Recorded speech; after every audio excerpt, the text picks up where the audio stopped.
áudio, tá? Bom dia, pessoal. Bom dia a todos. Vamos dar início, então, tá? Pessoal, vou fazer um webinar de apresentação sobre o lançamento do livro Ergonomia Integral, tá? Tem como autor Dr. Lenz Alberto Alves Cabral. Então, pessoal, para quem não conhece o Dr. Lenz, ou quem conhece, tá? Para conhecer um pouquinho melhor, né? Eu vou falar um pouco sobre a vida profissional dele, bem resumido, tá bom? Só para vocês conhecerem um pouquinho melhor, tá? Então, Dr. Lenz é médico do trabalho, ergonomista, tá? Ele é mestre pela Faculdade de Medicina de São José do Rio Preto, São Paulo, na qual eu trabalho, né, Dr. Lenz? A FAMED, uma instituição pública estadual, reconhecida entre as melhores do estado de São Paulo, tá?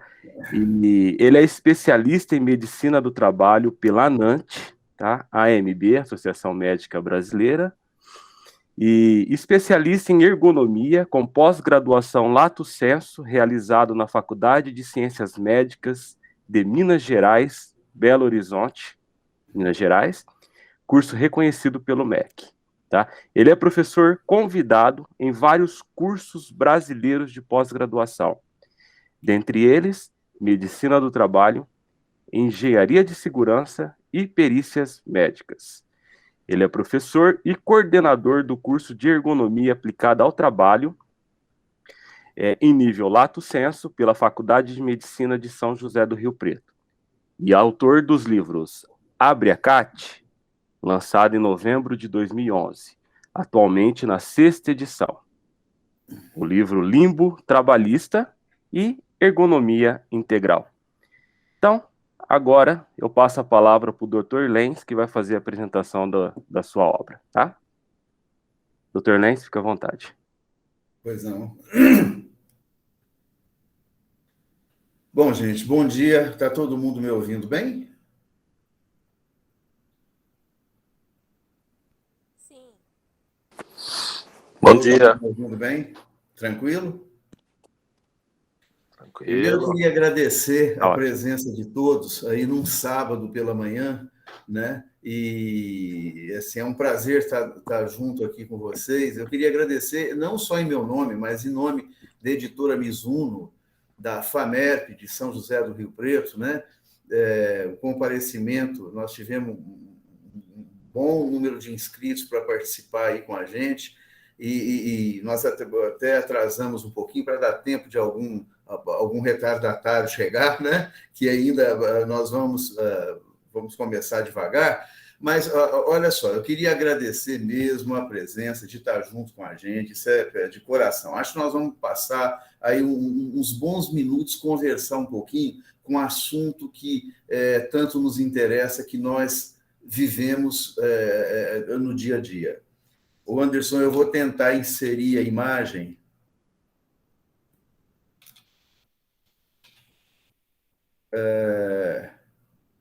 Deixa eu ver de onde eu vou partir aqui, Anderson. Olha só, gente, nós estamos apresentando, então, esse trabalho, o livro Ergonomia Integral. Acreditando sempre que quem escreve um livro, eu acredito que é porque não encontrou pronto na prateleira, ou mesmo numa plataforma digital para baixar, pagar, baixar, fazer o download, porque quando escreve, eu acredito porque não encontrou pronto, né? É algo para resolver uma insatisfação nossa, pessoal do autor, né? Eu acredito que isso talvez seja a maior força que leve alguém a escrever um livro, né? É realmente a gente não ter encontrado pronto na prateleira.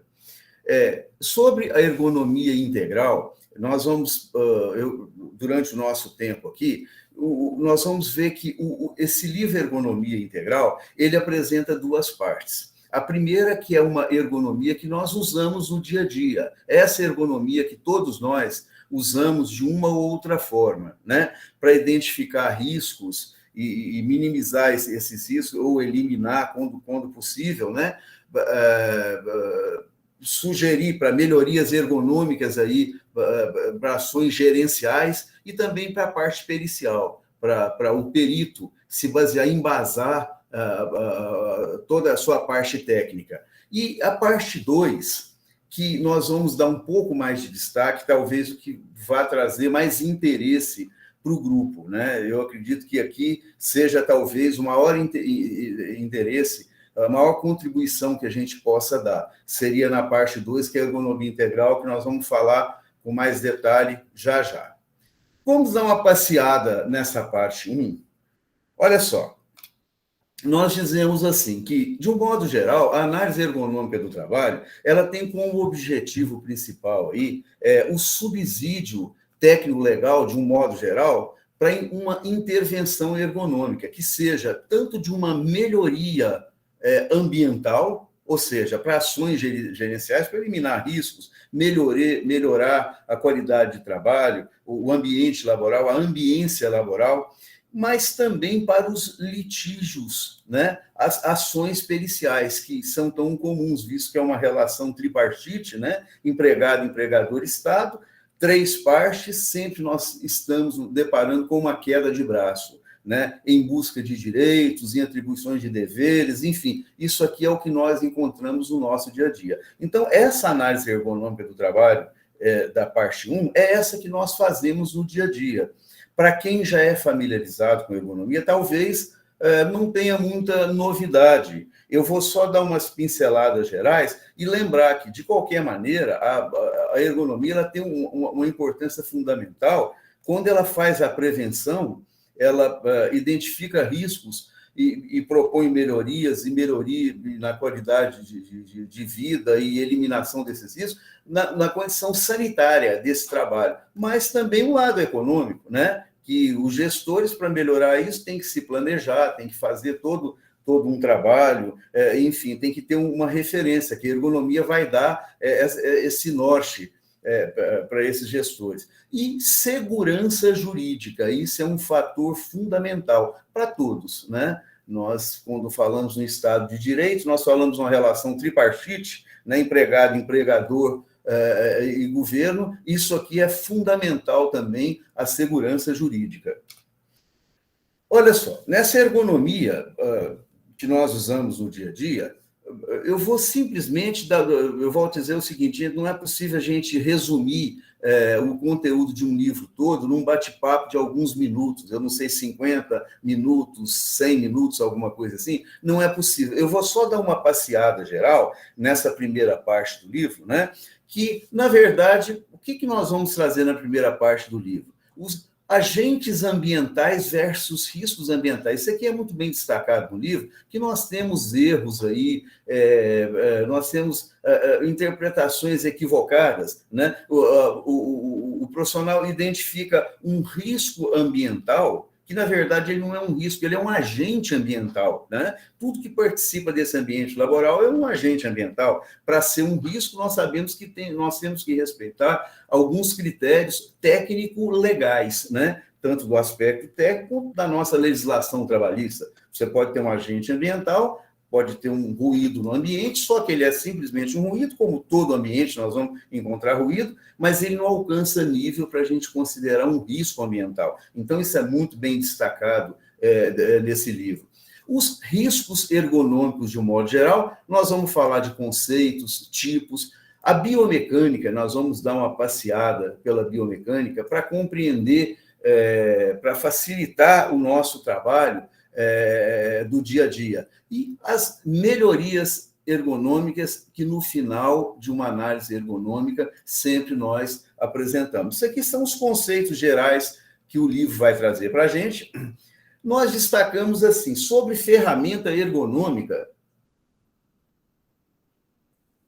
já é uma brincadeira antiga que a gente faz. Todo ergonomista, aliás, todo profissional, ele gostaria de ter uma ferramenta, um canivete suíço, que ela funcionaria para tudo, né? Não precisaria de ferramenta nenhuma. Ela faria toda a função de todas as ferramentas necessárias.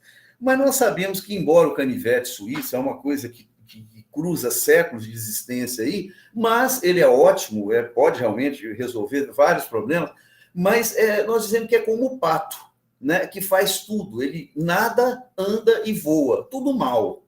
Ele faz tudo isso mal, assim como o canivete suíço. Ou seja, nós não temos uma ferramenta ergonômica capaz de resolver todos os nossos problemas na ergonomia. Isso não é possível, né? Nós temos que saber, em primeiro lugar, nós temos que estudar essas ferramentas, e nós temos que estudar e conhecer bem, porque, na verdade, quando nós falamos ferramenta de ergonomia, chave de fenda é fenda, uma chave Phillips é Phillips. Está certo que uma pode funcionar eventualmente na outra, mas não é o ideal. Então, nós temos que conhecer bem essas ferramentas ergonômicas, com destaque que o estudo não deve ser concentrado em cima de uma ferramenta ergonômica, que o profissional não é um ferramentista, ele será um ergonomista. Então, muitas vezes nós usamos uma ferramenta e achamos que conhecemos toda a ergonomia. Isso não é verdade.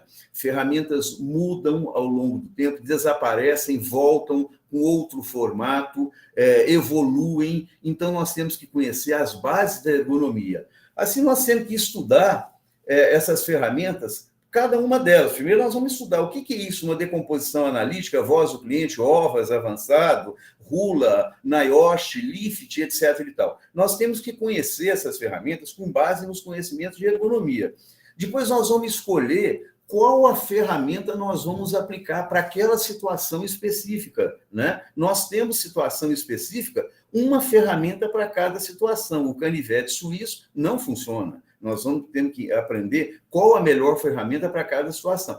Temos que aprender também a aplicação dessa ferramenta, como aplicar essa ferramenta, né? Para a gente obter dela um melhor resultado, confiável, com segurança técnica, jurídica, enfim, para a gente ter um amparo técnico legal confiável. E a interpretação dos resultados, né? Isso aqui é fundamental, né? Não adianta você ter uma bela ferramenta ergonômica que te dá resultados e você encontra dificuldade em o que fazer com esses resultados. Então, a primeira parte do livro é aquela ergonomia que nós já usamos no nosso dia a dia. Olha só, nós temos um estudo nesse livro, nessa primeira parte, sobre Lerdorch, especificamente. Eu acho esse estudo muito importante, porque ele é uma condição contextualizada. Quando nós olhamos, o livro traz para nós, gente, um estudo sobre ergonomia, sobre da Lerdorch, com base na ergonomia, uma relação direta entre ambos, né? E assim, nós contextualizando Lerdorch nessa história ocupacional brasileira, ou seja, nós temos esse modelo essa sinistralidade acidentária, essa complexidade crescente, nós apresentamos isso aí desde a primeira edição do livro Abracate, em 2011, né? Onde nós classificamos aqui 5 gerações de sinistros laborais, desde o acidente típico, PAIR, Lerdorch, transtornos mentais, assédio moral, cada um com uma década predominante. Nós chamamos a atenção que tanto qualquer um desses, o acidente, subindo essa complexidade crescente, nós vamos encontrar o seguinte: tanto o risco que produz um acidente, quanto a lesão, no caso do acidente típico, ele é mais simples de ser identificado. O risco nós identificamos aí um piso escorregadio, enfim, uma máquina descoberta, um equipamento sem proteção, né? E a lesão, ela advém, ou seja, caiu, quebrou, escoriou. O acidente típico, ele traz menor dificuldade do que, por exemplo, o PAIR, que quando nós olhamos para o risco e o dano, o risco e a lesão, já complica um pouco mais. Para eu medir, para eu verificar esse risco ambiental, eu tenho que usar ferramentas específicas para medir, tem que ter destreza com esse equipamento para que eu tenha certeza que a leitura traduz a realidade, de preferência um dosímetro, eu tenho que estabelecer essa dose de ruído, né, na jornada, e em relação à perda, eu tenho que usar um aparelho para medir essa perda, se realmente houve ou não. Já complicou um pouquinho mais. Em relação a Lerdorch, o risco ele é mais complexo, porque, na verdade, pelo menos o PAIR, nós temos na nossa legislação parâmetros para definir tanto o risco quanto o dano, né? Nós temos isso muito bem definido. Ler-Dorsch não. A nossa legislação não define precisamente nem o risco e muito menos o dano. Quando nós subimos para transtorno mental, a situação piora. Então, essa classificação, nós não temos como discutir aqui hoje, o assunto é muito, muito complexo, né? Isso aí nós estamos bem abordado no livro, que eu acho que vale a pena ler com muito carinho. Outra classificação importante que nós temos é uma classificação morfofuncional do sinistro Ler-Dorsch, ou seja, quando nós olhamos para essa classificação, você vai avaliar um ambiente laboral, seja para melhorar esse ambiente, para trazer uma condição de melhoria, eliminar risco, melhorar a qualidade de vida, você tem você olha tanto para a ergonomia, para o segmento corporal que você está procurando que foi acometido, ou o contrário, do segmento para a ergonomia. Então, nós classificamos as Ler-Dorsch, é uma classificação que vale a pena ler com muita calma no livro, em 5 grupos, ou seja, uma da face flexora, né, da face anterior, onde nós temos uma relação direta com doenças do grupo Ler-Dorsch, como síndrome do túnel de Carpio, epicondilite medial, etc. e tal. Da face extensora, né, nós temos a epicondilite lateral, tendinite crepitante do punho.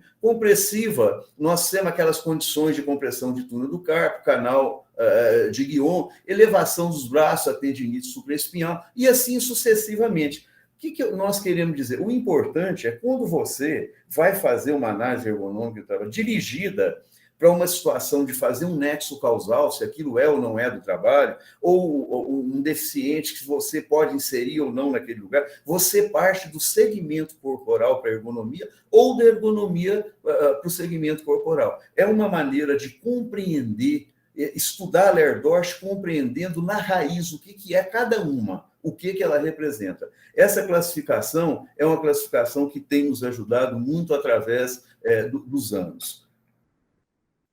Bom, os elementos da análise ergonômica do trabalho não poderia passar sem citar os elementos, porque, na verdade, nós temos que conhecer isso aqui muito bem, né? Você vai fazer uma análise ergonômica do trabalho, qual é a demanda que está me levando a fazer uma análise ergonômica do trabalho? Olha, gente, isso aqui é um farol. Sem isso aqui, não comece jamais uma análise ergonômica do trabalho.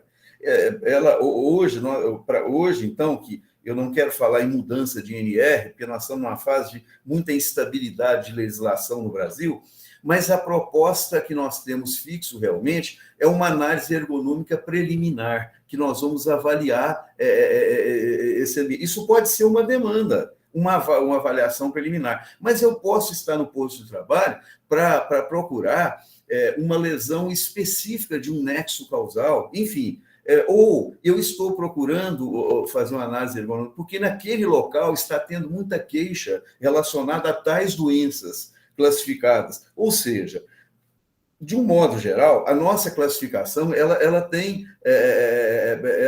traz assim, as etapas da análise ergonômica do trabalho. A demanda é algo tão importante, a gente diz para o médico do trabalho, de um modo geral, que é como se fosse a queixa principal do paciente. Entender bem cargo, função, o que é isso, né? Isso na ergonomia é fundamental. O que é uma tarefa, um posto de trabalho, essa unidade funcional de trabalho, o processo de trabalho, nós temos que entender o que é isso, o produto, né? Que é outro farol, que ele chega a ser um elemento importante na detecção do próprio posto de trabalho. A cadência, que é uma dimensão quantitativa, o ritmo, a dimensão qualitativa. Esses aqui, gente, são alguns elementos que a gente citou, que nós abordamos no livro com algum detalhe, para enriquecer o nosso conhecimento do dia a dia. E o laudo ergonômico, que é um problema que nós temos aí, nós deparamos com frequência. Eu gosto dessa brincadeira, para quem é mais velho lembra mais, para quem é jovem lembra do que ficou do nosso saudoso Chacrinha, que dizia, eu não vim para explicar, eu vim para confundir. Ou seja, esse laudo Chacrinha nós encontramos todo dia em análise ergonômica do trabalho, né? Ora, um laudo ele tem que ter uma fundamentação técnica, técnico-legal com bastante consistência e uma assertividade, afirmar risco existe, risco não existe. Nós não podemos cair num laudo chacrinha que você vai avaliar um laudo ergonômico, você tem mais dúvida do que tinha antes de ver o laudo ergonômico sobre aquele posto de trabalho. Então, lembrar que os impactos sanitário, econômico e a segurança jurídica são 3 pilares que devem ser contemplados numa análise ergonômica do trabalho. Nós não podemos fugir disso aqui. Muito bem. A parte 2, a parte 1 é essa ergonomia que a gente usa no dia a dia. Nós vamos falar um pouquinho mais da parte 2, ergonomia integral, que eu acho que nós vamos beneficiar um pouco mais, né? Eu gosto muito dessa tela, da Tarsila do Amaral. Foi apresentada, eu até mostrei essa tela, se eu não me falha a memória, foi num congresso do Sembrap, né, com o querido amigo Marcos Mendanha, lá no auditório, lá da USP, né, lá do Rebouças, e essa tela eu apresentei com muito carinho. Nós temos que, nós vamos tentar tirar dessa tela informações assim muito importantes, né? Ela quis mostrar para nós, eu não quero interpretar a obra da Tarsila do Amaral, que é uma obra que por si só é de uma profundidade imensa, mas eu gostaria de dizer o seguinte, olha só, quando nós olhamos para a população brasileira, nós enxergamos uma diversidade humana fantástica, né?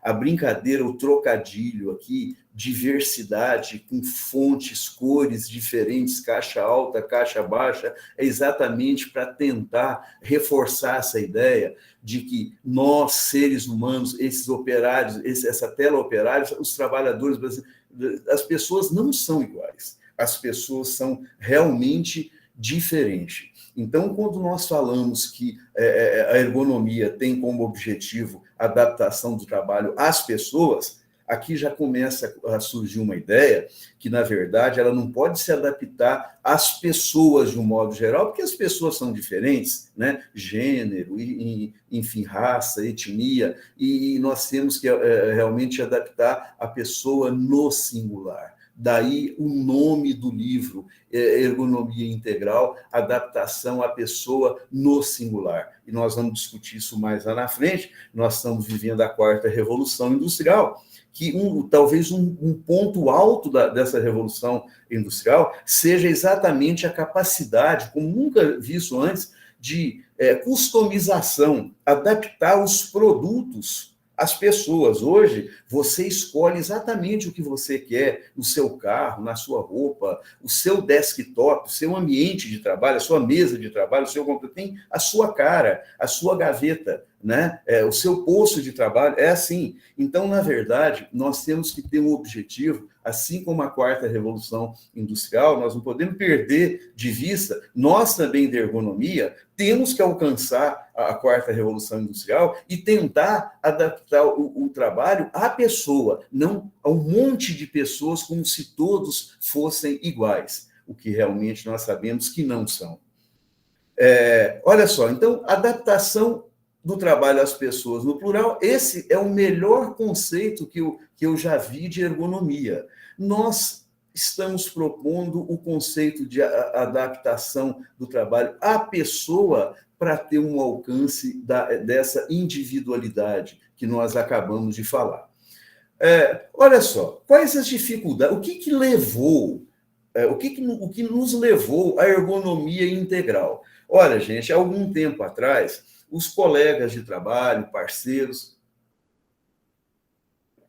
quando a gente saía para fazer uma análise ergonômica dirigida, olha, você tem uma inserção de uma pessoa com necessidades especiais, um PCD ou pessoas com necessidades especiais. Você olha para a avaliação ergonômica, lá, o laudo ergonômico, a avaliação ergonômica do posto de trabalho, e olha para essa pessoa, ele não te dá uma sustentação. Você tem uma pessoa que tem nanismo, mutilação de um membro, uma perda visual, enfim. Você olha para a análise ergonômica, aquela análise ergonômica foi feita para o que nós chamamos de trabalhador padrão, aquele trabalhador, o trabalhador único, que é como se todos fossem do mesmo tamanho e não tivesse diferença. Então, ele não atende. Você vai inserir, nós estamos falando muito em inserção de PNE, algo que vem desde a Lei 82.13 de 91, nós estamos brigando para tentar inserir. Quando vai inserir no posto de trabalho, alguém diz assim, olha, eu não tenho como inserir essa pessoa, ela vai expor um risco aqui. Eu me lembro uma vez, eu gosto de uma história que eu acho muito interessante, que um gestor de uma unidade onde eu era responsável, uma grande empresa aí no Brasil, estava com grande dificuldade de inserir PNE. Um dia, num ato falho, ele me disse o seguinte, ô doutor, me manda deficiente, mas manda deficiente normal. Quer dizer, foi um ato falho da pessoa, né? O que não é possível. A ergonomia não é capaz de inserir pessoas com deficiência, essa ergonomia tradicional. Imagina um retorno ao trabalho com restrição. Antes, essa pessoa estava apta a esse posto de trabalho de acordo com a avaliação ergonômica. Mas agora ela tem uma restrição que eu tenho que fazer uma avaliação ergonômica dirigida a ela para contemplar essa restrição sem expor essa pessoa a um risco diferenciado. Uma readaptação pelo Brasil afora, e realocação, remanejamento, são situações que nós temos no nosso dia a dia. E a caracterização do risco individual, nós vamos discutir isso mais na frente com mais detalhe. E o nexo causal, que muitas vezes nós vamos ver que ele é individualizado, que muitos riscos ergonômicos, como nós vamos dizer lá na frente, ele é operador dependente. Depende do operador. Ele apresenta um risco para um e para outro não.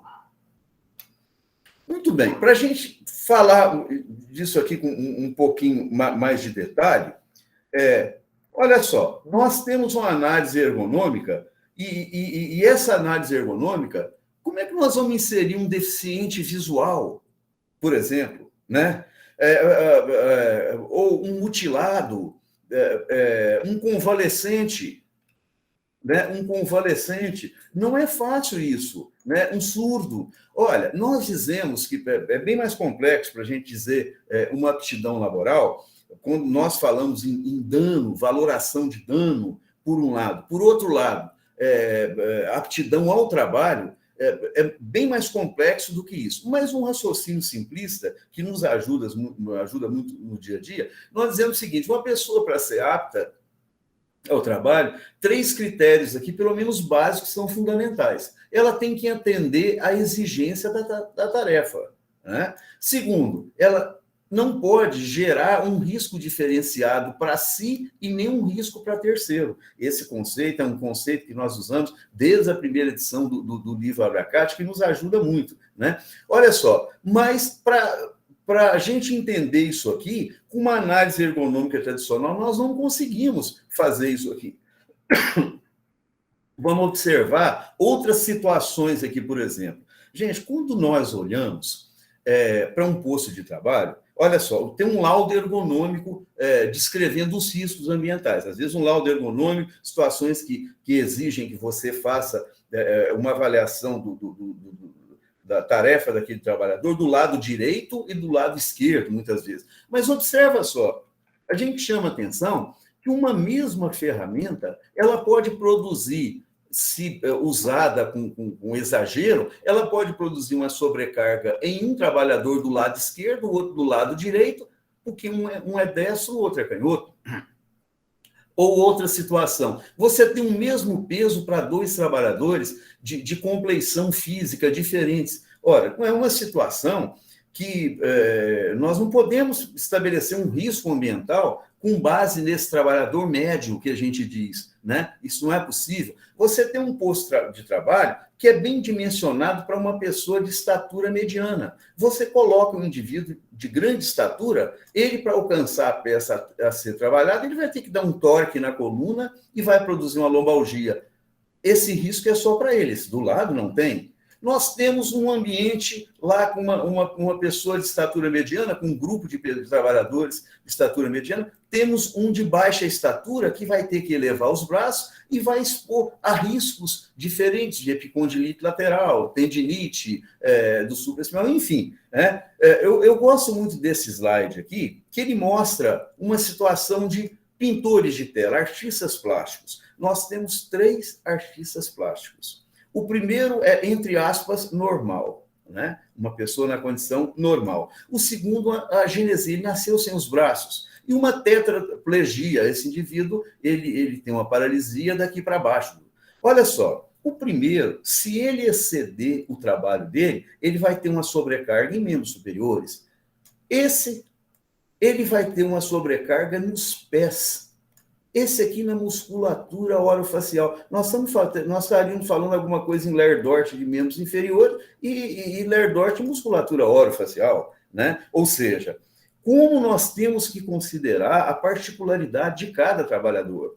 Nós temos aqui pessoa jovem que está preocupada em completar uma maratona. Essa mesma pessoa, com o avançar da idade, uma pequena caminhada já é um grande obstáculo para ela. Você analisa a vida de uma mulher jovem, durante a gravidez gerou uma porção de óbice, ela tem uma porção de elementos dificultadores, não pode fazer isso, não deve fazer aquilo, e com o passar do tempo, com a idade e um ganho de peso, vai gerar outras dificuldades. Nós temos aqui um convalescente que agora não pode fazer um monte de coisa. O que a gente conclui ao olhar para isso? Que o nosso laudo ergonômico do posto de trabalho, ele é muito importante, deve continuar sendo feito, não tem a menor dúvida, mas ele não responde a essas situações do dia a dia. Então, por um lado, o que a ergonomia integral faz? Ela considera essas diferenças dos trabalhadores, certo? E, por outro lado, ela avalia os agentes ambientais, as reais dimensões que nós não observamos no nosso dia a dia. É comum nós termos um laudo ambiental, não só de ergonomia, às vezes até de higiene ocupacional, né? Nós temos lá os riscos, simplesmente. E não é uma situação que nós temos que olhar com calma. Por exemplo, o risco legal. Olha, risco legal, vem uma pergunta. Será que ele define limites realmente seguros? É uma pergunta nossa, né? Ou seja, para ser um risco legal, a nossa legislação determina o seguinte: o que é um risco? É a presença de agente ambiental em função de sua natureza, concentração, intensidade e tempo de exposição, é capaz de causar danos à saúde do trabalhador. Isso aqui está escrito na nossa legislação, certo? Mas aí eu volto e insisto na pergunta: será que esse risco alcança o máximo do polo protetor? Ele protege realmente os trabalhadores? Gente, quando nós olhamos para ruído, nós temos na nossa legislação a dose 1, certo? Ou seja, 100% que você pode expor, e a nossa legislação diz assim: se você estiver dentro do limite de tolerância, você pode trabalhar durante toda a sua vida laboral que não terá nenhum problema de saúde relacionado a esse risco. Isso está escrito na nossa legislação. Agora, vamos dar exemplos práticos. O ruído. Com 85 decibéis por 8 horas, que é a dose 1, nós temos um grande número de pessoas que perdem a audição. Isso aqui já é conhecido por as instituições mais importantes nessa hora, pelo mundo afora, né? Razão pela qual, cada dia nós tendemos, as instituições tentam baixar mais esse limite tolerável para garantir um maior número de trabalhador sem perda. Mas é como talvez o cão correr atrás do rabo, né? Nós vamos baixando, sempre nós vamos ter outra situação. Porque, na verdade, a nossa avaliação ambiental, ela contempla todo mundo igual. Esse é o grande problema. Manuseio de carga. Nós temos uma capacidade de transportar uma carga diferente nos gêneros masculino e feminino, na compleição física, na idade, um jovem que transportava aquela carga, depois idoso, ele não consegue transportar aquela carga, ou consegue, mas com uma carga efetiva muito maior. Nós temos, vamos fazer essa pergunta: será que você se sentiria seguro Você faz um NIOSH, um LIFT, um RULA, faz uma avaliação ambiental de um transporte de carga, avalia que não tem risco para a coluna. Muito bem. Será que você ficaria seguro sabendo que lá tem um indivíduo com um quadro de lombalgia crônica incapacitante de modo recidivante? Ele tem lá uma herniação discal, por exemplo, uma listese, um processo qualquer. Será que você ficaria seguro? Ora, mas a ferramenta diz que aqui não tem risco para a coluna. Mas se tem manuseio de carga, será que isso eu poderia ficar seguro para todo mundo? Nós sabemos, por exemplo, que na NIOSH ele dá um limite, mas ele considera o gênero, o sexo, né? E considera também um percentual de pessoas, exatamente por essa situação.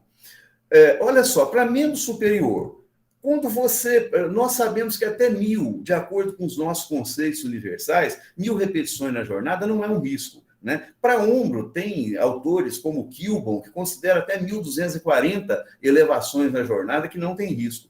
Mas você ficaria seguro e tranquilo de retornar um trabalhador para o meu mesmo posto de trabalho, para se expor a 1.000 elevações do braço, ele que voltou de um quadro de um ombro congelado, uma capsulite adesiva? Será que a gente teria essa segurança? Pior ainda, gente, látex nem é risco, mas você tem uma dermatite de contato que pode ser produzida pelo látex. Eu volto à pergunta, o risco legal alcança o máximo do polo protetor? Nós sabemos que não.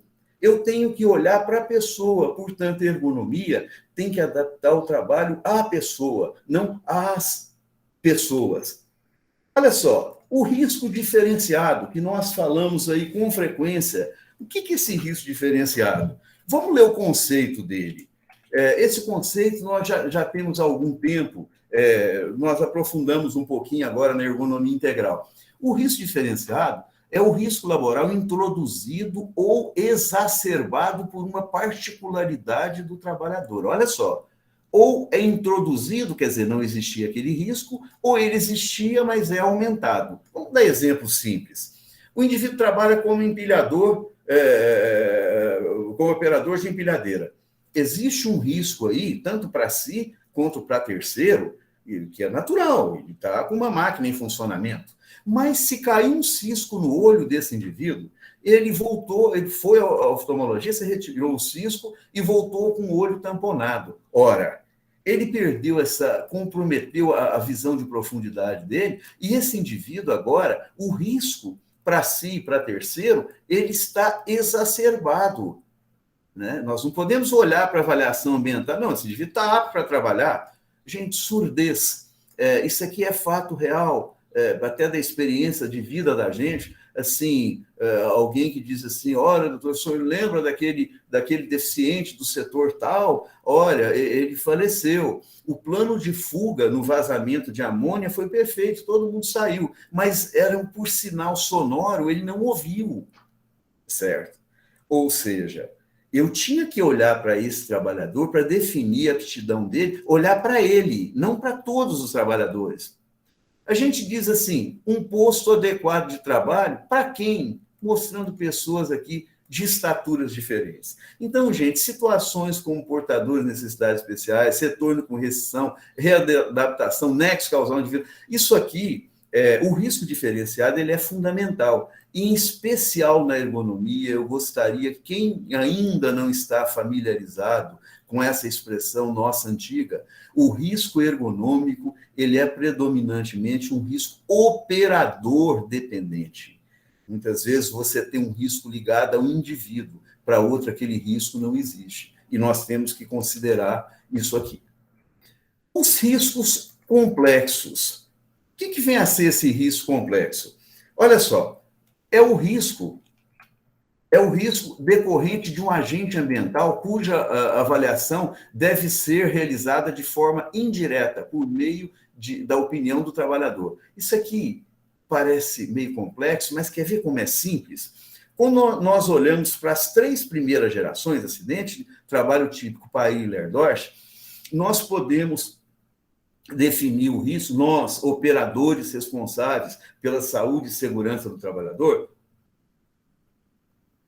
nós podemos definir o risco no nosso olhar.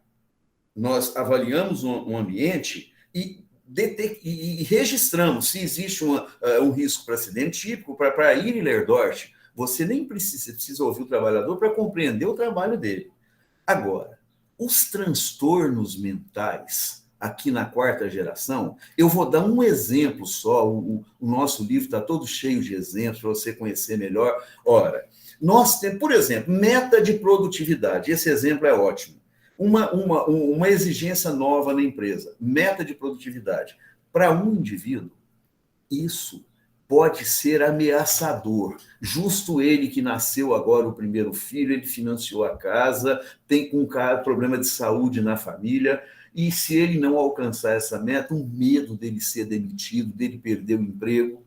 Já para outro, que chegou na empresa e as pessoas não percebem ainda o potencial, o que ele é capaz de fazer no trabalho. Isso aqui é uma oportunidade de negócio. Isso aqui é algo que vai alavancar a vontade dele de trabalhar, vai ser estimulador. O mesmo agente, meta de produtividade. Ou seja, eu não posso, avaliador do ambiente laboral, descrever isso aqui como uma ameaça, como um risco. Isso pode ser uma chance. Ou seja, eu tenho que avaliar esse agente ambiental no olhar do trabalhador. Por isso, é uma forma indireta, é uma avaliação indireta. Ela é uma avaliação subjetiva, né? Isso, a ergonomia integral nos ajuda muito no dia a dia. Olha só, os riscos sinérgicos. Gente, isso aqui é uma coisa fantástica. O que é um risco sinérgico? Você tem um risco. Quando você associa com outro risco, um potencializa o efeito do outro. E que na presença de um terceiro, o processo todo é potencializado, um quarto. Exemplo. Acompanhe o raciocínio comigo aqui. Nós temos aqui um gráfico, aqui nós temos incidência de lesões, queixas, né? E aqui a intensidade do fator. Observa só. Repetitividade. Eu vou aumentando o número de repetitividade na jornada, certo? Eu vou aumentando 1.000, 2.000, 3.000, 4.000, 10.000, etc. E tal. Quando chega num determinado ponto, começa a explodir numa proporção exponencial as queixas de dor, de afastamento. Olha só, eu só falei em repetitividade. Se eu tiver um segundo agente ambiental, por exemplo, uma postura inadequada, esse ponto de explosão das queixas vai ser mais precoce. Se eu tiver um terceiro mais precoce, um quarto mais precoce. Observa só, esses são os riscos sinérgicos. Isso aqui é muito importante, porque muitas vezes, nós vamos ver lá na frente, quando a gente falar em risco renitente, eu não tenho muito o que fazer por um risco, mas eu posso trabalhar nos riscos sinérgicos, diminuindo o efeito final, né? Nós vamos falar disso aqui melhor. Essa ilustração nossa vem de um livro do Hudson, aliás, que eu gostaria de parar agora e pedir aqui a atenção. Nós vamos falar um pouquinho do nosso professor Hudson. Olha, gente, há muito tempo eu queria, a gente sempre quer agradecer, ter uma gratidão profunda e não tem oportunidade. Eu não poderia perder essa oportunidade, né, nesse livro meu de ergonomia, de dedicar a essa pessoa que teve uma importância nas nossas vidas, que todos nós sabemos. Eu vou ler essa dedicatória, que eu acho que vale a pena. Simples, dedica esse livro ao professor Hudson de Araújo Couto, a quem agradeço também em nome de todos os operadores responsáveis pela área de ergonomia, saúde e segurança no trabalho, pela sua imensurável contribuição científica, associada a toda a sua dedicação em ensinar, preparando grandes profissionais para essa área tão nobre. Portanto, eu gostaria de enfatizar, esse agradecimento, Hudson, não é só meu. Aceite como um agradecimento em nome de todos esses profissionais dessa área, que se serviram de todo o seu conhecimento, de toda a sua didática. Muito obrigado. Isso aqui é de coração.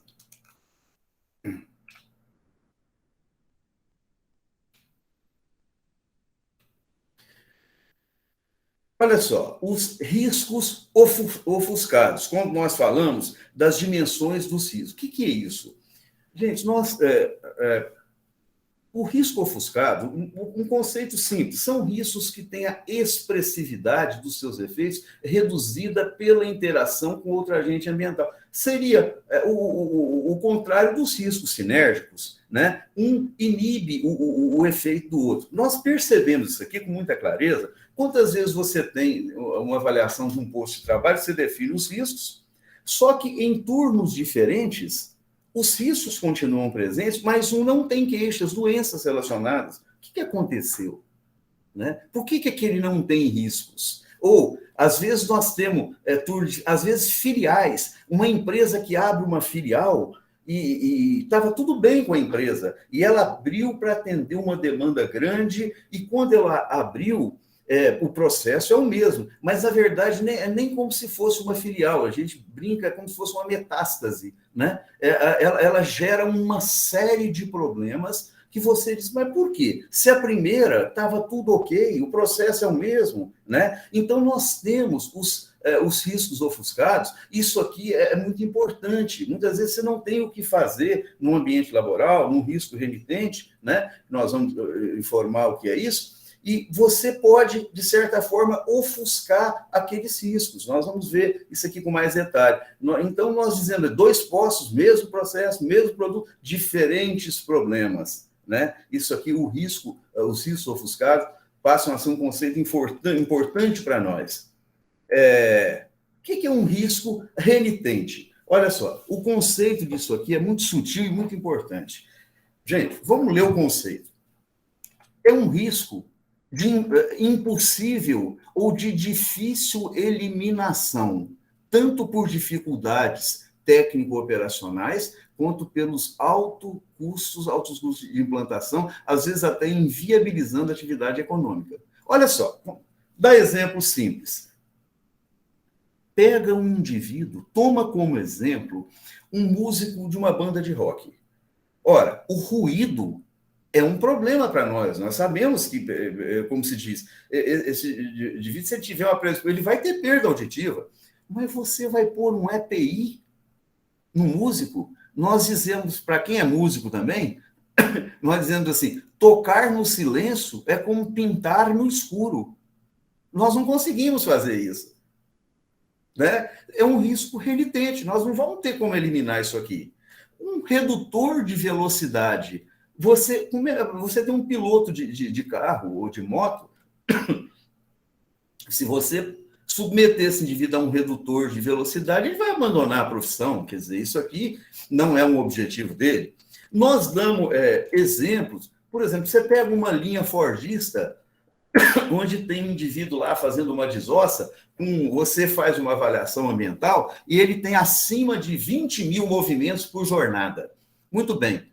Tudo que você fizer, atenção, a não ser automatizar o posto de trabalho, você eliminou o problema, né? Porque esse risco ergonômico, nessa situação aqui, é um risco operação dependente. Ele está fazendo, o risco está ali presente. Olha só, se você for tentar limitar esse indivíduo a uma taxa de ocupação máxima, por exemplo, você fez um tortom, estabeleceu que esse indivíduo ele tem uma taxa máxima de ocupação, você vai perceber que para você conseguir trazer esse indivíduo para uma zona de conforto sem o risco, muitas vezes você vai ter que deixar ele numa pausa tão grande, que para garantir a mesma produção dessa empresa, é como se você tivesse que contratar outro efetivo, outro grupo de trabalhadores.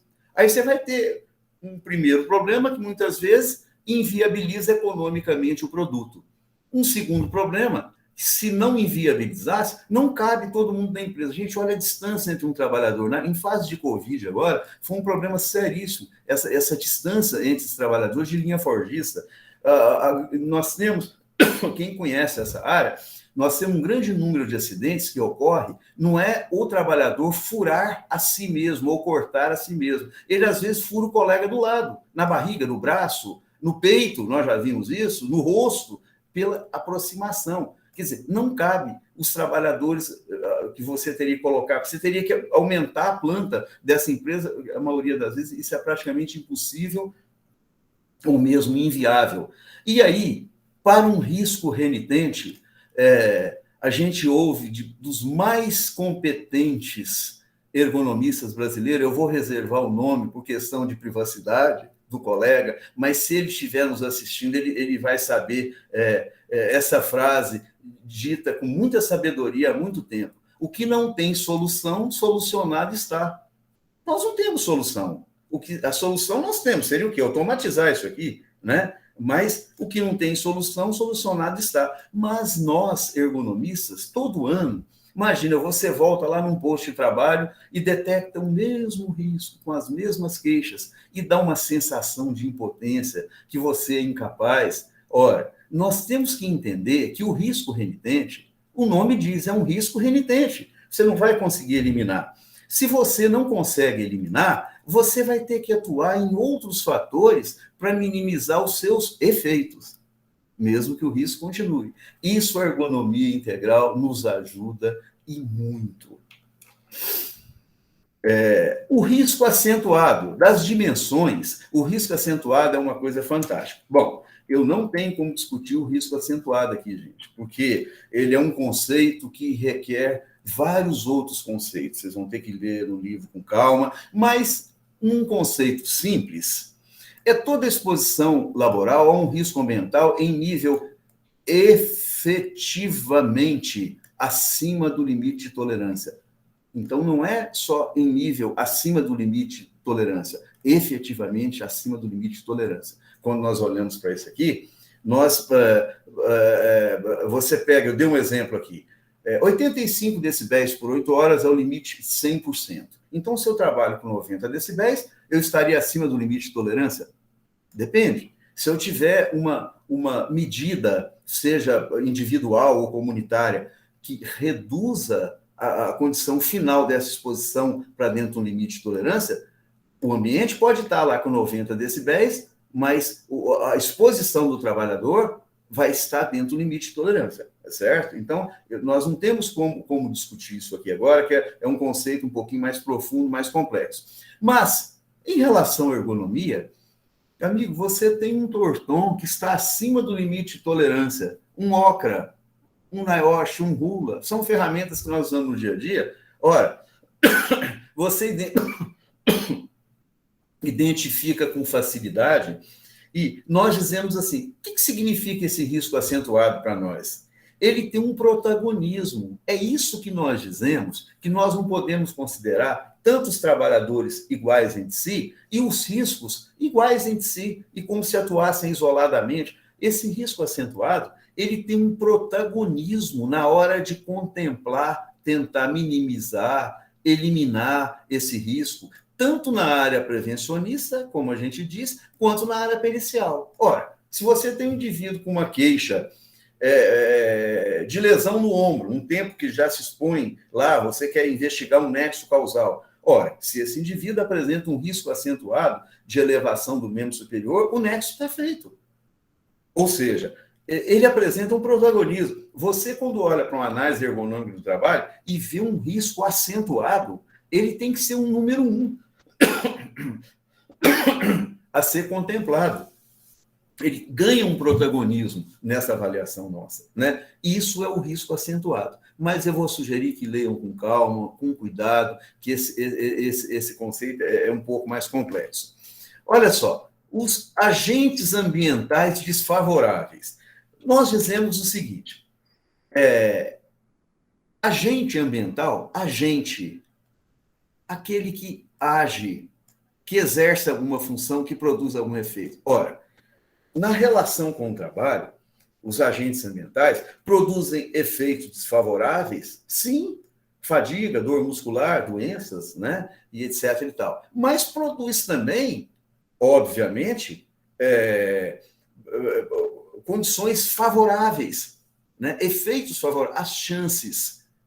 Né? A gente pode dizer, sensação de dignidade em estar empregado, trabalhando, reconhecimento, aproximação, acesso ao consumo, inclusão social. São vários, nós não vamos entrar nos detalhes aqui agora. Mas o que chama atenção é que nós, na ergonomia nossa tradicional, a gente trabalha só aqui, nos riscos. Então, nós dizemos que a nossa ergonomia tradicional é como uma empresa que ela opera pensando só eliminando os prejuízos. Ela não está considerando os fatores positivos que ela tem. É como se sempre chegasse atrasado, né? Sempre chegasse atrasado. Ou ser sempre reativo, né? Os agentes ambientais geradores de chances, na ergonomia integral, é algo fantástico. Nós vamos ver isso aqui com mais detalhes. Lens, tem dúvida aí, surgiu uma dúvida aí na caixinha de pergunta. Ah, é? Eu posso deixar as dúvidas para responder no final? O que vocês acham? Rafael e os colegas que estão assistindo? Podemos deixar ou podemos responder agora? O que vocês acham melhor? Para mim, tanto faz. No final é melhor. No final? Eu acredito que sim, porque pode ser uma dúvida que dependa de um conhecimento para frente, e como eu acredito que um número considerável não conheça a ergonomia integral, precisa de alguns conceitos para frente. Aí, no final, eu faço questão, nós vamos tirar só para responder dúvida. Pode ser? Pode ser? Ok. Tá. Olha só, o livro Ergonomia Integral traz um estudo sobre o trabalho. Gente, esse estudo é algo assim que fez um grande diferencial para compreender primeiro o trabalho e depois a análise ergonômica desse trabalho. Primeiro, o que é o trabalho? O que é trabalhar? Né? O nosso conceito é um conceito não muito bom, que nós achamos que considera. O que é trabalhar? É como se fosse tudo aquilo que você faz só no seu ofício de origem. Se você é advogado, é só quando você está advogando que você está trabalhando. E remunerado. E esse conceito ele não traduz a realidade. E a gente volta a perguntar, será que transportar uma carga fora da academia, fora do trabalho, é diferente do trabalho? Ou se é diferente, onde está essa diferença? O indivíduo que é entregador numa bike, será que é diferente de quando ele está pedalando com lazer, em atividade de lazer? E o trabalho voluntário, então, olha, o trabalho voluntário, o indivíduo é advogado e está cozinhando no final de semana num centro espírita para tantas pessoas. Isso não é trabalho porque não é o ofício de origem dele não está remunerado. Puxa, mas isso gera fadiga, gerou um compromisso na gente, isso não é trabalho. Olha só como é que o nosso conceito não atende.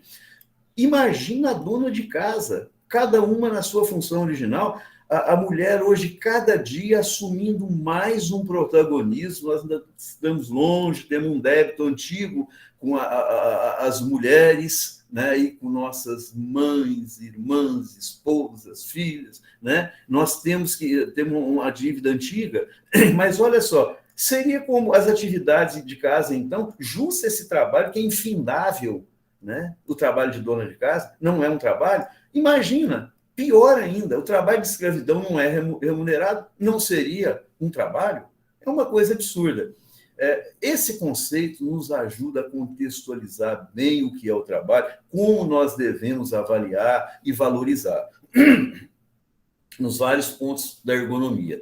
Nós vemos assim, que o produto integral do trabalho, gente, olha, isso aqui é algo que vai fazer uma grande diferença na hora de uma análise ergonômica. Né? Nós temos produtos que trazem satisfação, nós chamamos de coproduto, e antiproduto em satisfação. Definimos dois polos, não trabalho e o polo trabalho, e no final a gente compara a ergonomia, até essa tradicional do dia a dia, com a ergonomia integral, que as duas são muito importantes, mas tem pontos em comum e complementares, comparando o que é um posto de trabalho comparado com uma célula de trabalho. Isso aqui vai fazer uma diferença muito grande para quem conhecer na hora de uma análise ergonômica do trabalho. O que é uma tarefa e o que é uma atividade de trabalho? Olha, gente, no livro está de uma maneira simples que você consegue compreender e aplicar com facilidade todos esses conceitos. É um estudo do trabalho, nós não temos como adentrar aqui a detalhes, né? Mas fica aí só uma apresentação. Muito bem. Os recursos que nós temos na ergonomia integral. O que nós temos na ergonomia integral? Nós temos, primeiro, uma análise ergonômica individual, que são situações diferenciadas, né? A análise, nós partimos da análise ergonômica que foi feita pela nossa ergonomia tradicional, mas nós fazemos uma avaliação agora, considerando o indivíduo naquele posto de trabalho. E a voz do cliente, que é uma avaliação indireta, que tem muito nos ajudado. Olha só, essa avaliação individual, para vocês entenderem como funciona, quem já usa, que são parceiros, colegas, clientes, ex-alunos que usam, né? Nós temos uma sugestão de ferramenta que nos ajuda muito, uma solicitação de análise ergonômica do trabalho. Você tem lá um trabalhador com determinado problema, certo? Seja por uma incapacidade laboral, ou ele é um PNE, uma pessoa com necessidades especiais, né? Ou tem um problema de risco organizacional. Quem solicita vai descrever aqui nome, função, etc, tal, e colocar se é uma análise dirigida à análise ergonômica organizacional, se é análise de risco biomecânico, se for grifar abaixo o segmento corporal acometido, aqui ele vai botar um xizinho, ou se é a análise de risco ergonômico em diversas situações, como tipo de deficiência, limitação, restrição, etc. e tal. Isso é encaminhado para a Comissão de Análise Ergonômica do Trabalho e é dirigida uma avaliação ambiental, às vezes até baseando na própria análise ergonômica tradicional, mas para esse indivíduo. Olha, gente, isso aqui faz uma grande diferença para o nosso dia a dia. Bom, nós dizemos que ela é uma análise ergonômica, portanto, que vai atender essas situações que a gente apresentou agora mesmo, né? Pessoa com necessidade especial, retorno ao trabalho com restrição, readaptação, caracterização de risco, nexo individualizado, né? Porque aí a gente faz a pergunta, a análise ergonômica do posto de trabalho é suficiente? Não é suficiente. Ela vai ser muito importante para nós, mas nós temos que entrar no detalhe. Certo. Olha só, para encerrar, nós vamos falar das ferramentas, que são as ferramentas mais importantes que nós temos na ergonomia integral. Olha, gente, a voz do cliente é uma ferramenta de avaliação indireta que ela é muito importante. Nós avaliamos 36 fatores organizacionais, certo? Eu vou mostrar para ter uma ideia aqui. Olha só, quando nós avaliamos 36 fatores organizacionais, ela é dirigida por um vídeo que vai descrevendo cada detalhe de cada uma dessas perguntas. E cada trabalhador todos respondem simultaneamente, certo? Olha só, por exemplo, confiança e segurança em seus supervisores, né? Se você faz uma pergunta dessa, você vai ter respostas evasivas, você vai ter várias respostas, você vai ter para você compilar essas informações e tabular, é algo realmente complexo. Então, nós traduzimos isso aqui numa condição binária. Se nós escrevemos, como eu vou mostrar para vocês, o vídeo explica, né, os detalhes de cada pergunta, se naquela situação o trabalhador se encontra satisfeito ou não satisfeito. Ou seja, uma condição binária que nos facilita a interpretação. Existe uma condição intermediária, mais ou menos, que ela é muito importante. Então, isso é feito com 36 fatores organizacionais. Como é feito também em relação às manifestações gerais de queixa, né? Irritabilidade, agressividade, tudo isso explicado por um vídeo de 35 minutos. Ou seja, em 35 minutos, você tem uma avaliação, um raio-x dessa empresa. Quando chega mais a questão de número 38, ela traz perguntas sobre dores, pescoço, ombro, etc. e tal. E depois de ter respondido tudo isso, se o trabalhador acha que o saldo do trabalho dele em relação à satisfação, como é que ele se encontra? Satisfeito, insatisfeito, né? Ou mais ou menos?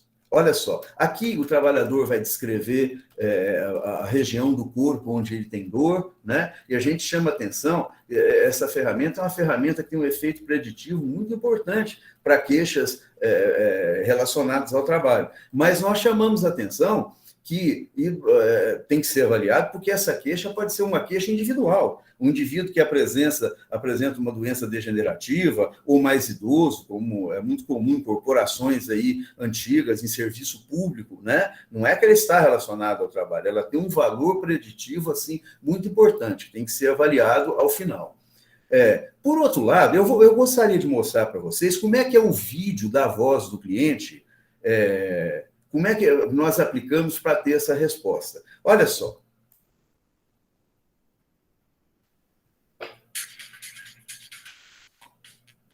Essa questão se refere à violência no trabalho, seja ela física ou verbal, como agressões físicas, ou com palavras, ou mesmo com gestos, insinuações, piadas de mau gosto, fofocas e etc.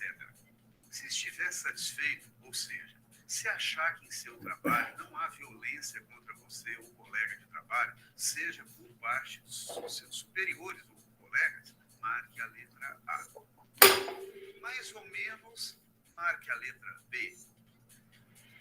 Se não estiver satisfeito, ou seja, se achar que há violência em seu trabalho contra você ou colega de trabalho, seja por parte de seus superiores ou colegas de trabalho, marque a letra C.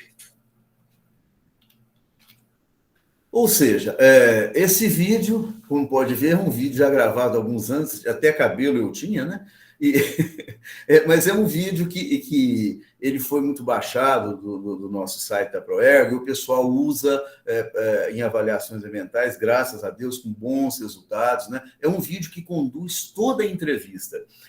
Para responder, nós temos um formato de papel que as pessoas respondem, esse que eu mostrei anterior, mas hoje nós desenvolvemos uma votação interativa que cada trabalhador usa um mini tablet que ele responde, e todos respondem simultaneamente. Quando a última pergunta é respondida, ele já fecha e já dá todo o gráfico para nós. Olha, gente, para chegar nessa ferramenta foi um tempo, e eu não conseguiria chegar. Eu tenho que agradecer a duas pessoas muito especiais que nos ajudaram na ergonomia integral, de um modo geral, e nessa votação interativa da voz do cliente. São essas duas pessoas encantadoras, a Daniela e a Denise, com suas respectivas famílias, que eu gostaria de registrar aqui o meu mais profundo e sincero agradecimento, e reforçar que sem vocês nós não chegaríamos nessa ferramenta, ela não estaria onde está hoje. Então, eu queria registrar o meu agradecimento, aliás, em nome de todos que usam essa ferramenta. Muito obrigado. Olha só, nós temos como resultados da ergonomia integral. Como é que nós, depois que nós aplicamos a voz do cliente, o que nós temos de resultado? Nós chamamos de silhueta do posto de trabalho. O que é isso? Observa, as avaliações organizacionais, depois de feitas, elas vêm, já termina, o último trabalhador respondeu, você já tem esse gráfico pronto, os gráficos todos prontos. Por exemplo, em relação a efetivo suficiente, parece que aqui está faltando gente, porque 81% respondeu que está faltando gente, né? Confiança em seus supervisores, olha, 37% não tem confiança, enfim, ela já te dá esse resultado ao final, claro, objetivo para a gente. Ela mostra também as manifestações gerais, onde nós temos lá, existe predominância, lá, pessimismo, desesperança no ambiente de trabalho, queda de autoconfiança. É muito importante essa relação de queixas no contexto geral. Dores em segmentos corporais. Nós temos aqui um campeão de quê? Por exemplo, joelho e pernas. Volto a dizer, esse fator preditivo ele é relativo, fator preditivo em relação a doenças ocupacionais, porque nós podemos ter queixas aqui que são decorrentes de idade, doença degenerativa, então nós temos que olhar o contexto, avaliar, né? Mas são fundamentais para a gente. Olha, gente, essa voz do cliente, ela como uma ferramenta de uma análise ergonômica preliminar, ela te dá um raio-x do seu ambiente de trabalho. Análise ergonômica preliminar, o que será um ponto alto daqui para frente na nossa análise ergonômica do trabalho. A satisfação no trabalho é uma resposta objetiva ao final, né? Que nós vamos ter um gráfico, e no fim gera algo muito interessante para nós, que é um caderno de encargos. Para vocês entenderem melhor, nós aplicamos a voz do cliente, 35 minutos, um vídeo, orientando as perguntas. Quando chega no final, ele já classifica para nós os campeões de satisfação e os campeões de insatisfação, certo? E aí, aquele grupo que respondeu, nós vamos agora aprofundar um pouquinho.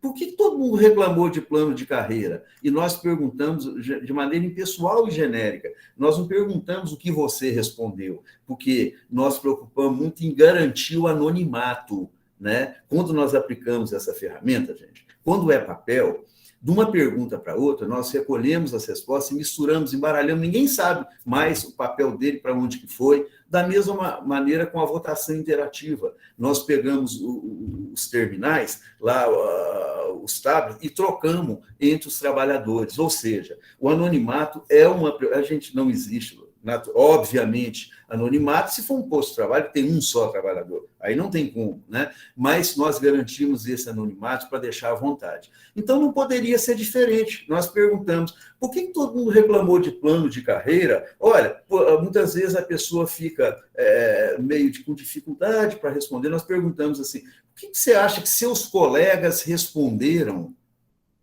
que não estão satisfeitos com o plano de carreira? Olha, as respostas vêm todas de uma vez só, acreditem. Só quem aplica no dia a dia para entender, para saber melhor. E nós já pegamos uma sugestão. O que poderia melhorar? Ora, gente, o trabalhador, a sua majestade, o trabalhador. Esse indivíduo, ele vai ter sugestões que muitas vezes você vai caminhar longe atrás daquilo. Às vezes, são sugestões que não vão ajudar. Não quer dizer que a sugestão dele vai ser garantia de uma ação, num plano de ação, não. Mas ela vai ser um farol para nós. Isso aqui realmente é algo muito importante. Assim, nós temos a classificação por insatisfação, como está aqui, como temos por satisfação, que já não são os riscos, são as chances. O que tem de positivo lá? Isso. Ora, nós podemos manter isso até reforçar. Lembra dos riscos ofuscados, né? Um grau de satisfação aumentado num turno, por exemplo, numa unidade de trabalho, ele pode, às vezes, minimizar os efeitos dos riscos. Nós observamos isso no nosso dia a dia. Então, mais ou menos para ter uma noção geral. No final, um plano de ação, esse plano de ação, gente, isso aqui pode ser um PDCA, é mais para completar o raciocínio, certo? Os resultados da voz do cliente. Bom, encerrando, nós dizemos assim, que a voz do cliente, ela atua muito bem, tanto na área prevencionista para melhorias do posto de trabalho, com um caderno de encargos, orientando as ações de melhorias, como no plano pericial, os técnicos legais. Olha, nós escrevemos sobre isso aqui, foi até objeto de mestrado meu no passado, né? Que nós temos 3 nexos causais, a gente diz, trabalhista, previdenciário e da justiça do trabalho, né? Nós chamamos de cível, e todos são qualitativos, esse aqui é quantitativo. O juiz, para ele, não basta saber se é ou não é do trabalho, o nexo dele é um pouco diferente, ele precisa estabelecer uma extensão, entre outros fatores, né? Fator pedagógico, tamanho do bolso do patrão, mas ele tem que estabelecer outros fatores aí, o tamanho do dano e o tamanho da culpa. Então, para ele, é quantitativo. E nós chamamos a atenção que a voz do cliente, você tem uma grande quantidade de informação que é capaz de abastecer essa ferramenta que nós sugerimos, o balanço dos contraditórios. O que é isso? Muito simples. Do lado você coloca, você está avaliando uma situação, uma doença, um nexo causal. Você tem os fatores que falam a favor daquele nexo, positivamente, e você tem os elementos que falam contra, né? Isso é sugerido pelo Dr. Sebastião Geraldo de Oliveira. Ele sugere até um estabelecimento de 3 níveis, uma participação leve, moderada, intensa, etc. e tal, que ajuda muito o juiz a concluir. Para quem é perito, se não quiser usar essa do Dr. Sebastião Geraldo de Oliveira, embora eu ache ela ótima, excelente, mas use o seu critério para dizer o que fala mais a favor, o que fala contra. Esse balanço de contraditórios, eu gosto muito desse modelo tirado desse livro fantástico, gente, Saúde Mental no Trabalho, né? Com autores aí, importantes pessoas na área ocupacional do Brasil, gente aqui da USP, com pessoas aqui fantásticas. Os fatores ligados ao trabalho, aqui, nós temos os riscos ocupacionais, você vai descrevendo aquilo que você detectou em relação ao trabalho. E, do outro lado, ligado ao trabalhador, né? Imagina, você está diante de um transtorno mental, você tem lá os fatores ocupacionais, né, que você detectou com a voz do cliente, mas você também, ao entrevistar esse trabalhador, mais uma área pericial, logicamente, você tem os fatores individuais, como é que foi a vida pregressa laboral, infância, adolescência, teve maus tratos, enfim, o tipo... Ora, nós não temos como discutir aqui, mas eu estou querendo mostrar para vocês a importância da voz do cliente como ferramenta não só de melhoria de prevenção e melhoria do posto de trabalho, mas como uma ferramenta auxiliando na esfera, na seara pericial, que ela também é muito importante para nós. Assim, nós dizemos que, na verdade, não é ergonomia versus ergonomia integral. Olha, alguém propôs uma ergonomia integral que é para acabar com a ergonomia. Não, em absoluto.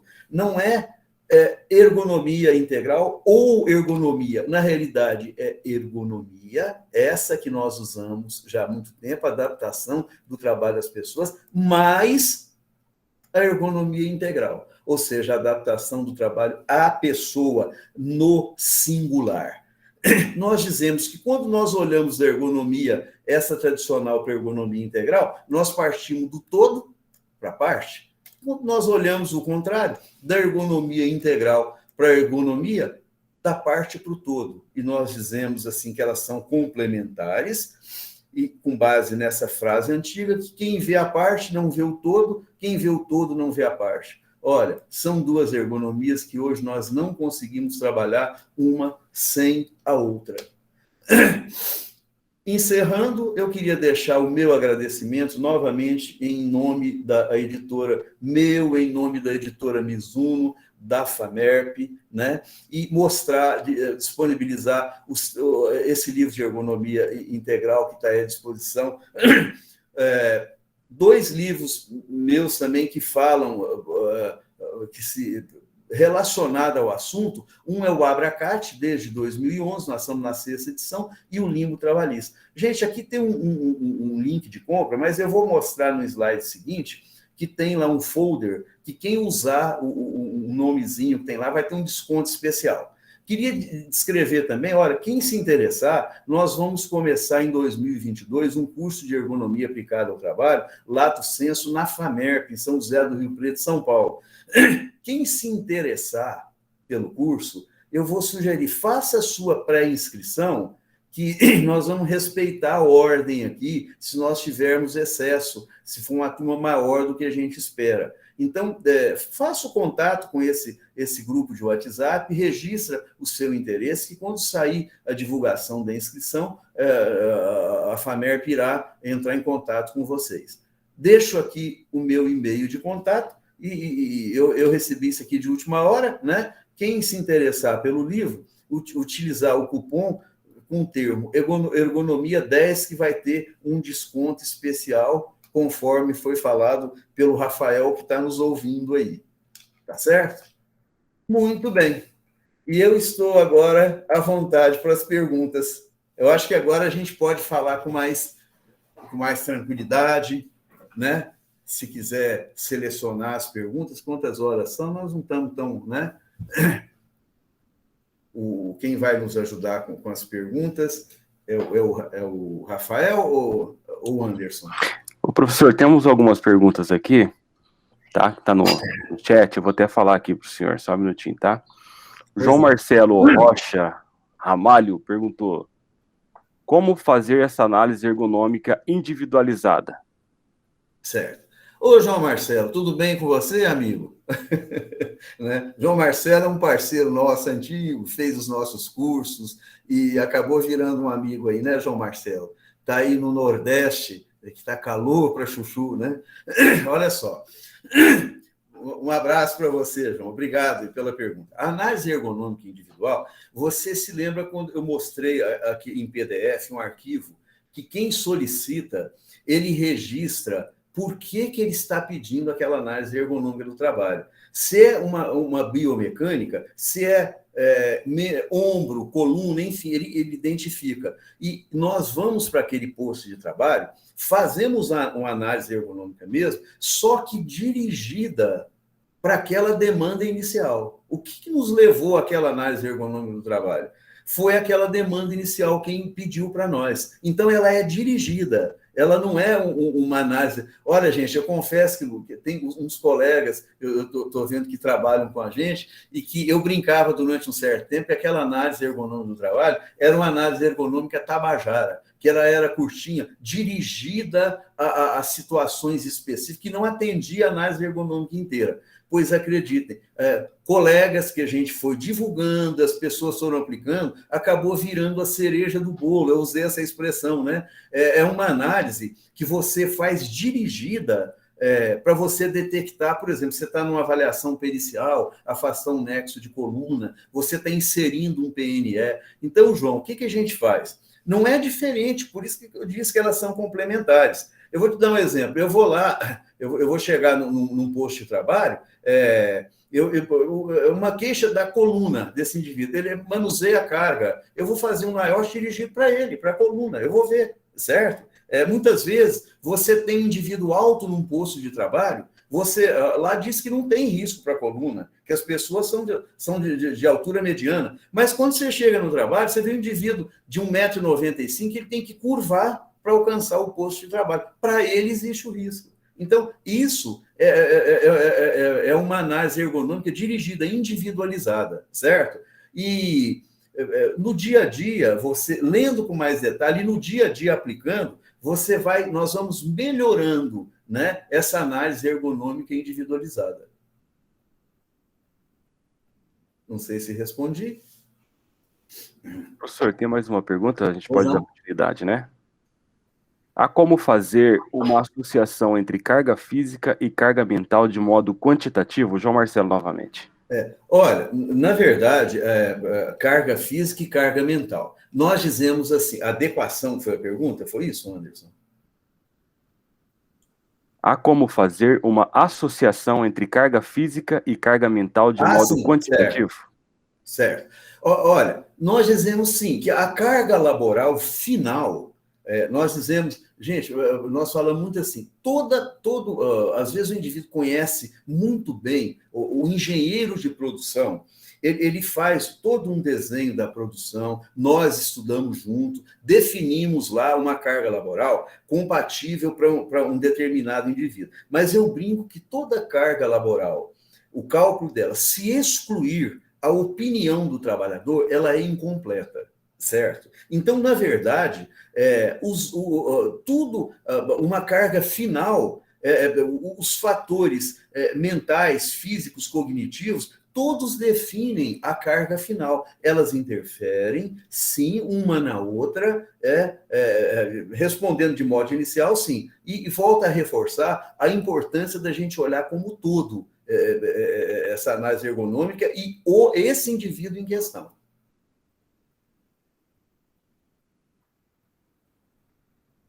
Tá ok, professor. Vamos lá para a próxima pergunta, então. Tá? Só um minutinho. Vinícius Oliveira, a classificação de Schilling, desculpa, não sei. Schilling, isso mesmo. Tá. Richard Schilling. Ainda é usada ou já se encontra proscrita? Olha, eu diria que essa classificação de Schilling, na verdade, essa classificação não é especificamente do Richard Schilling, né? Essa classificação, ela existe há muitos anos, ele organizou essas ideias. Nós temos uma classificação do professor René Mendes, que fez há muitos anos, as interferências ambientais nas possíveis doenças ocupacionais. Elas existem, são importantes para a gente contextualizar, entender. Quando ele classifica o que é Schilling 1, 2 e 3, né? Nós dizemos, são doenças profissionais, nós dizemos, e doenças do trabalho, a 2 e 3, né?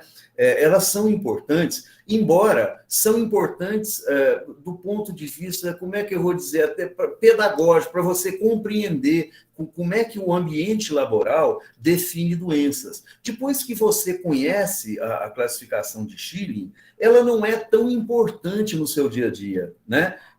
Por exemplo, não é comum você ver um perito definir no final que, olha, isso aqui é uma doença provocada pelo trabalho, Schilling 1, 2 ou 3. Não tem uma importância, ela nem do ponto de vista prevencionista e nem do ponto de vista pericial. Ela é muito importante para você compreender como o ambiente produz as doenças ocupacionais, né? A primeira, por exemplo, são doenças ocupacionais, mas é um conceito técnico legal. O que é isso, doença profissional? São aquelas, eu chamo de lista dependente, que se encontra numa lista do INSS, né? São doenças que partiram de uma portaria e que depois entraram por atividade. E depois as doenças do trabalho, que pode ser o Schilling 2 e Schilling 3, né? É um outro formato.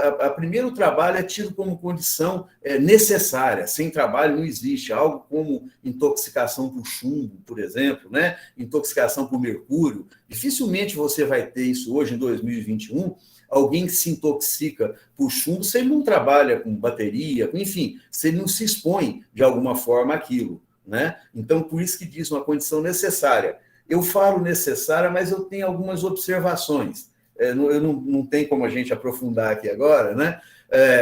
Agora, 2 e 3, o trabalho, ele contribui de alguma forma, né?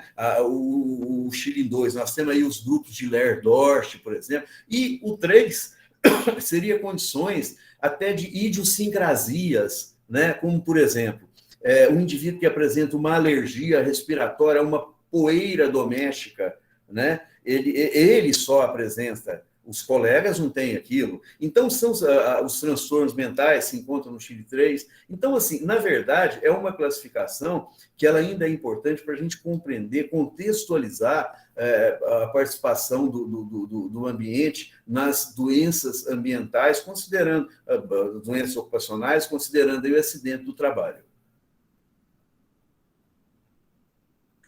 Professor, então, aqui no chat acabaram as perguntas, tá?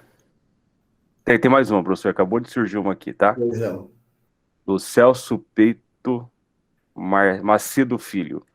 Professor Lenz, como avaliar um ambiente de trabalho passível de adoecimento psíquico do trabalhador, considerando a subjetividade e individualidade de cada um? Resposta objetiva, clara e direta. Voz do cliente. Essa ferramenta eu não consegui, aliás, ela foi por nós desenvolvida já há 12 anos, porque nós não encontramos essa ferramenta pronta, certo? Dada a subjetividade, eu volto a dizer, especialmente os transtornos mentais, lembra da classificação nossa, a gente diz as primeiras gerações de acidente do trabalho, Pair, Lerdorf, você define direto, você é o avaliador, você chega no ambiente, faz uma avaliação ergonômica, que diz aqui tem repetitividade, tem postura inadequada, sem o trabalhador. Agora, para você avaliar os riscos ocupacionais complexos, ou seja, relacionados a transtornos mentais, você tem que ouvir o trabalhador. Você tem que ouvir, por isso que nós dizemos, são avaliações indiretas. Não é você que avalia, você avalia a opinião do trabalhador. Né? Então, a voz do cliente, a minha resposta é clara e objetiva, voz do cliente. Se você fizer, você vai ter as suas respostas com muito conforto.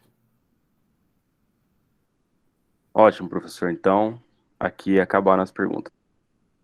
Tá bem, Anderson. Eu queria agradecer, gente, a presença de todos, de passar um tempo grande com a gente aí, embora falando de um assunto que é tão interessante para a gente, que tanto nos interessa, né? Eu queria agradecer pessoalmente, em nome da Mizuno, em nome da FAMERP, né?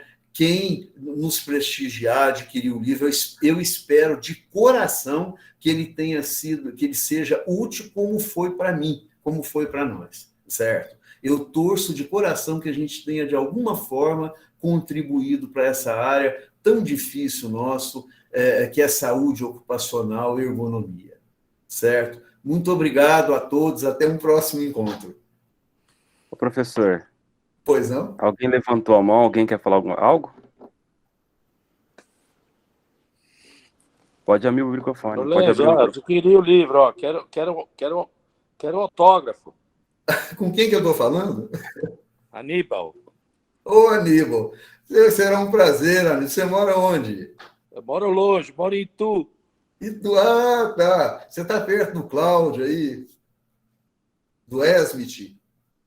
Conhece o Cláudio do Esmit, não? Grupo Esmit? Não conheço. Mas será um prazer, viu? Muito obrigado por nos prestigiar. Muito obrigado, amigo, viu? Obrigado. É isso aí, professor. Então... Muito obrigado, gente. Muito obrigado. Até um próximo encontro. Então tá. Até. Bom dia Tchau. a todos, tá? Tchau. Até mais. Até mais. Até logo. Bom fim de semana. Forte abraço, Fluminense. Muito obrigado.